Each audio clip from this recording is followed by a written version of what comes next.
आपने कभी सोचा है कि 1 मिनट चार्ट पर ट्रेडिंग करना केओस है, कि वहां इतनी तेज मूवमेंट्स होती हैं कि कुछ समझ नहीं आता? अगर आपने यह सोचा है तो आज का यह वीडियो आपकी सोच बदल देगा, क्योंकि आज मैं आपको एक ऐसी स्ट्रैटेजी सिखाऊंगा जो 1 मिनट चार्ट पर काम करती है, जिसमें कोई इंडिकेटर नहीं है, जो बार बार रिपीट होती है और जिसमें स्टॉप लॉस इतना टाइट होता है कि रिस्क टू रिवॉर्ड रेशियो 1:3 से लेकर 1:5 तक इजीली मिल जाता है।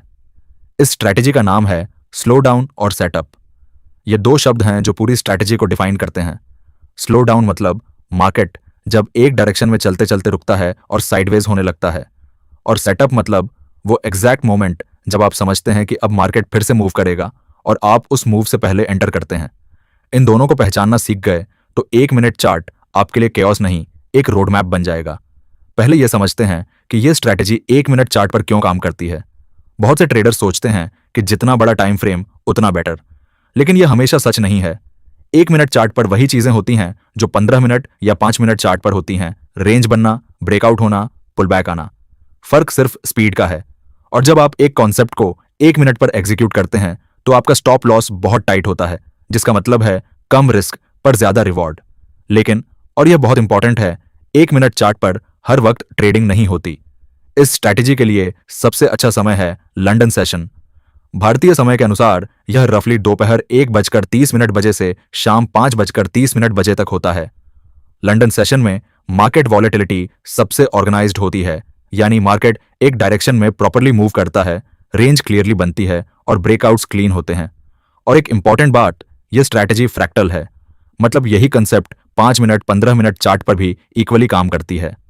अगर आप इंडिया के मार्केट आवर्स में ट्रेड करते हैं और लंदन सेशन अवेलेबल नहीं है तो आप इसे अपने स्केड्यूल के हिसाब से किसी भी सेशन में अप्लाई कर सकते हैं।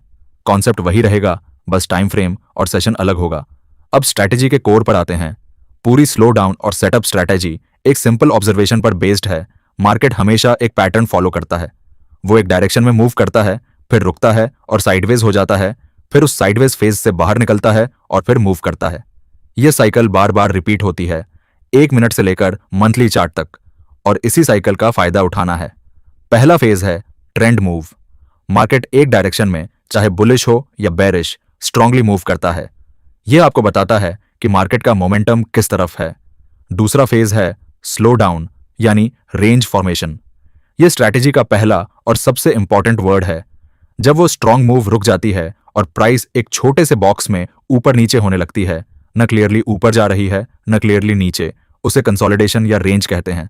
और जब यह रेंज बनने लगे तो आपको अलर्ट हो जाना है, क्योंकि यह वो मोमेंट है जब मार्केट अगले मूव के लिए एनर्जी कलेक्ट कर रहा है।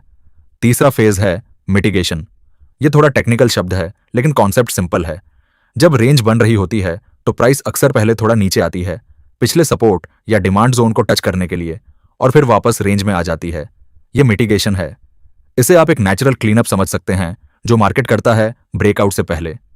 चौथा फेज है कंटिन्यूएशन, यानी ब्रेकआउट और पुल बैक। रेंज के बाद मार्केट उस रेंज को तोड़ता है, बुलिश ट्रेंड में ऊपर तोड़ता है, लेकिन आप ब्रेकआउट पर एंट्री नहीं लेते। आप वेट करते हैं जब प्राइस ब्रेकआउट करने के बाद वापस उसी रेंज में पुल बैक करे, तभी एंट्री लेते हैं। और यही है सेटअप, स्ट्रैटेजी का दूसरा वर्ड। अब एक बहुत इंपॉर्टेंट स्टेप जो बहुत से ट्रेडर्स स्किप कर देते हैं, डायरेक्शनल बायस। एंट्री लेने से पहले यह डिसाइड करना जरूरी है कि आप बुलिश ट्रेड लेंगे या बेयरिश, और यह डिसीजन सिर्फ 1 मिनट चार्ट देखकर नहीं होना चाहिए। इसके लिए आपको हायर टाइम फ्रेम देखना होगा। प्रोसेस ये है, सबसे पहले 15 मिनट चार्ट खोलें, देखें कि मार्केट किस डायरेक्शन में है। क्या हायर हाइजन्स और हायर लॉज बन रहे हैं तो बुलिश बायस, क्या लोअर हाइजन्स और लोअर लॉज बन रहे हैं तो बेरिश बायस। अब जब आप 1 मिनट चार्ट पर आएं तो सिर्फ उसी डायरेक्शन में ट्रेड्स लें जो हायर टाइम फ्रेम कंफर्म कर रहा है। उदाहरण के लिए, अगर 15 मिनट चार्ट बुलिश है तो 1 मिनट पर आप सिर्फ लॉन्ग सेटअप्स ढूंढेंगे। अगर कोई शॉर्ट सेटअप दिखे भी तो उसे इग्नोर करेंगे, क्योंकि हायर टाइम फ्रेम के अगेंस्ट ट्रेड लेना एक अपस्ट्रीम के खिलाफ तैरने जैसा है। टेक्निकली पॉसिबल है, लेकिन अननेसेसरीली मुश्किल और रिस्की है। अब एक्चुअल एग्जीक्यूशन पर आते हैं, यानी ट्रेड कैसे लेते हैं। मैं यहां एक बुलिश एग्जांपल से समझाऊंगा। 1 मिनट चार्ट खोलें, देखें कि क्या प्राइस एक एरिया में कंसोलिडेट हो रही है, साइडवेज हो रही है। अगर हां, तो उस रेंज की हाई और लो को मार्क कर लें।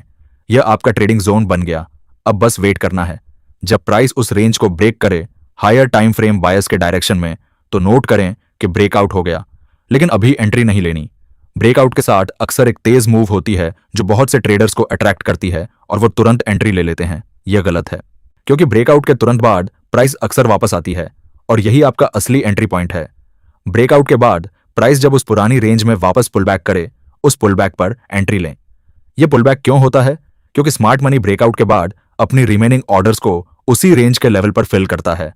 यही वो मोमेंट है जब प्राइस ब्रीफली नीचे आती है और आपको वहां बाय करना है अगर बुलिश बायस है। स्टॉप लॉस रखें रेंज की लो के थोड़ा नीचे बफर के साथ। यह इसलिए क्योंकि अगर प्राइस रेंज के पूरे नीचे चली जाए तो सेटअप इनवैलिड हो गया। और टारगेट रखें अगले सिग्निफिकेंट हाई या लिक्विडिटी जोन पर जो हायर टाइम फ्रेम पर विजिबल हो। इस तरह आपका रिस्क टाइट होता है और रिवॉर्ड बड़ा, जिससे आरआर 1:3 या 1:5 नेचुरली मिल जाता है। अब इसे एक एक्चुअल चार्ट पर देखते हैं। देखिए, यह है हमारा 15 मिनट का चार्ट। यहां क्लियरली एक बुलिश स्ट्रक्चर है, हायर हाइज और हायर लॉज बन रहे हैं, तो हमारा बायस आज बुलिश है। अब हम 1 मिनट का चार्ट पर शिफ्ट करते हैं। 1 मिनट चार्ट पर देखिए, प्राइस ने एक इनिशियल बुलिश मूव दी और फिर वहां रुक गई। अगले 6 से 7 कैंडल में प्राइस एक टाइट बॉक्स लगी। यह है हमारा स्लो डाउन, रेंज बन गई। मैं इसकी हाई और लो मार्क करता हूं। अब देखिए क्या हुआ, प्राइस ने पहले थोड़ा नीचे आकर रेंज के लोअर एंड को टच किया, यह मिटिगेशन था, और फिर एक स्ट्रॉन्ग बुलिश कैंडल ने रेंज की हाई को ब्रेक किया, यह ब्रेकआउट था। लेकिन मैंने यहां एंट्री नहीं ली। ब्रेकआउट के बाद प्राइस वापस नीचे आई, एग्जैक्टली उसी रेंज की हाई लेवल पर। वहां एक छोटी बुलिश कैंडल बनी जो रिजेक्शन दिखा रही थी। यही था मेरा सेटअप। मैंने यहां लॉन्ग एंट्री ली। स्टॉप लॉस गया रेंज की लो के नीचे। टारगेट था अगले स्विंग हाई पर। रिजल्ट, इस एक ट्रेड में आरआर था 1:4 से भी ज्यादा। इस स्ट्रैटेजी को सीखने के बाद बहुत से ट्रेडर्स कुछ कॉमन गलतियां करते हैं जो रिजल्ट्स खराब कर देती हैं। पहली गलती, ब्रेकआउट पर इमीडिएटली एंट्री लेना। पेशेंस नहीं रखते और पुलबैक का वेट नहीं करते। नतीजा, एंट्री लेट होती है, स्टॉप लॉस बड़ा होता है और आरआर खराब हो जाता है। दूसरी गलती, हायर टाइम फ्रेम बायस को इग्नोर करके हर रेंज पर ट्रेड लेना। 1 मिनट पर बहुत सारी रेंजेस बनती हैं, सिर्फ वो रेंजेस ट्रेड करें जो एचटीएफ डायरेक्शन के साथ अलाइंड हों। तीसरी गलती, एक से ज्यादा ट्रेड्स लेने की लालच। याद रखें, इस स्ट्रैटेजी में 1 से 2 हाई क्वालिटी सेटअप्स काफी हैं एक सेशन के लिए। तो दोस्तों, आज हमने स्लो डाउन और सेटअप स्ट्रैटेजी को पूरी तरह समझा। हमने देखा कि मार्केट एक रिपीटेबल साइकिल फॉलो करता है, ट्रेंड मूव, स्लो डाउन यानी रेंज, मिटिगेशन, ब्रेकआउट और पुल बैक। और इसी पुल बैक पर हायर टाइम फ्रेम बायस के साथ अलाइंड होकर हम एंट्री लेते हैं। स्टॉप लॉस टाइट रहता है, आरआर हाई रहता है और ट्रेड्स की संख्या कम रहती है। यह स्ट्रैटेजी किसी भी इंस्ट्रूमेंट पर काम करती है, फॉरेक्स, निफ्टी, बैंक निफ्टी या क्रिप्टो, और किसी भी टाइम फ्रेम पर, क्योंकि यह फ्रैक्टल है। बस इसे कंसिस्टेंटली प्रैक्टिस करें स्मॉल साइज पर, और जब आपका कॉन्फिडेंस बने तब नॉर्मल साइज पर। अगर आज की यह स्ट्रैटेजी आपको समझ आई और आपको लगा कि यह आपके ट्रेडिंग में एक रियल डिफरेंस ला सकती है, तो नीचे कमेंट में लिखें स्लो डाउन। यह मुझे बताएगा कि आप इस कॉन्सेप्ट को इंप्लीमेंट करने के लिए तैयार हैं। वीडियो के लाइक जरूर करें, चैनल को सब्सक्राइब करें। मिलते हैं एक और धमाकेदार वीडियो में।